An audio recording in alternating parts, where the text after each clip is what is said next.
Doing pretty good. Oh, they're all 8th grade. Yes. I'm not Annazette. I'm sorry. Annazette Collins. Annazette. I'm sorry, Annazette.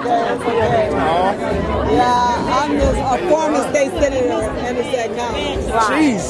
You say Annazette, A-N-N. Okay. A-Z-E-T-T-E. Collins, C-O-L-L-I-N-S. Okay, first and foremost, in the spirit of the inauguration, all right, I'm asking everybody. There's a lot of debate about what Obama should be doing for the community, what he shouldn't be doing. What should we be doing as the constituency, and how should he respond to us, and what we demand from him? Well, the first thing is we got to do our part. You know, we try to have to continue to uplift each other. That's the first thing. And then we have to obey the laws.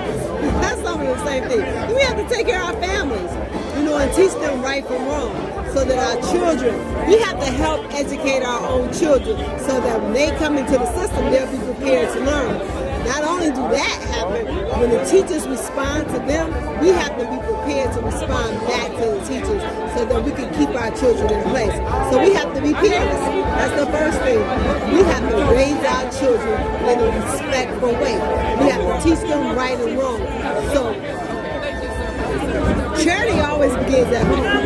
So once we teach and train our own children, and we send them out into the world prepared to learn, we send them to school prepared to learn, then we can ask Obama to do all the things that's necessary. Of course, he needs to fund education. Of course, we have to create jobs, but that's not on ourselves. We have to be prepared, education-wise, to be able to do those kinds of things. So there are a lot of jobs out there right now that people aren't prepared to do because they're not educated. They don't have the skills to do it. What was the breakdown? Where was the breakdown? What occurred that caused the lapse where we are, they say, a post-industrial society, where we're not demanding the industrial work and it's more of a high-skilled industry? What is the breakdown? How can we begin to remedy and resolve that breakdown in the community? Beyond just the words, what actions should we actively take to fix this issue? We have to begin to train our children and teach them at home. That's the first step. And the money has to follow. So the money should be in early education, because now kids are just learning so much faster now. In technology, things are growing at a rapid pace.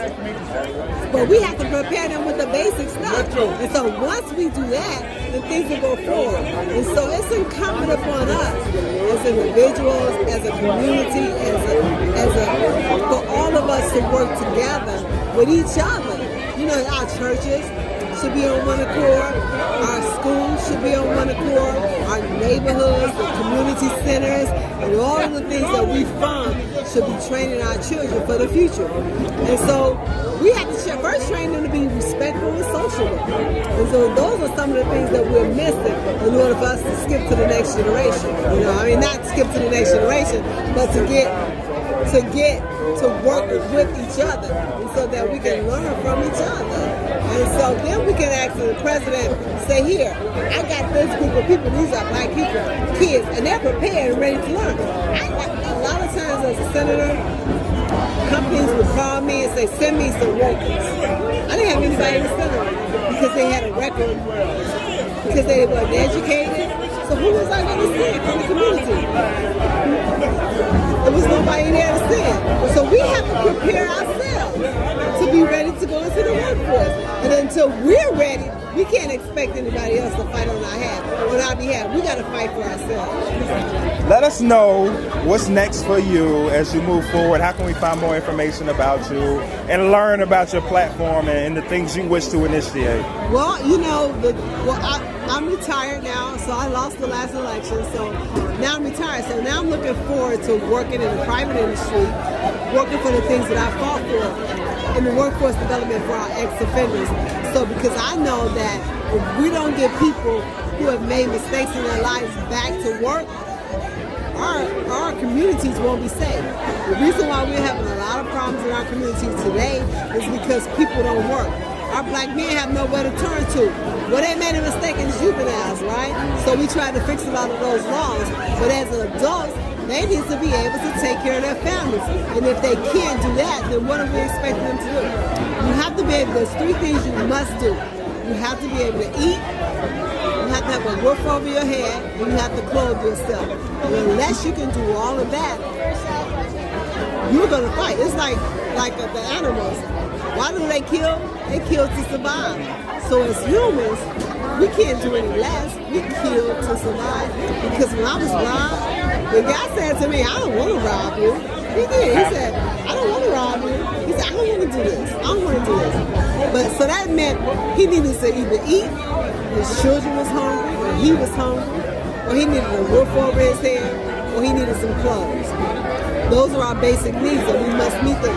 And as a society, we have to help the less fortunate meet those needs. And if we don't, we're going to always be in this state. Thank you so much for sharing the wisdom, the time, your beauty, all of that. And I'm looking for seeing the great things that you have to offer. All right. It's a pleasure meeting you. They left me.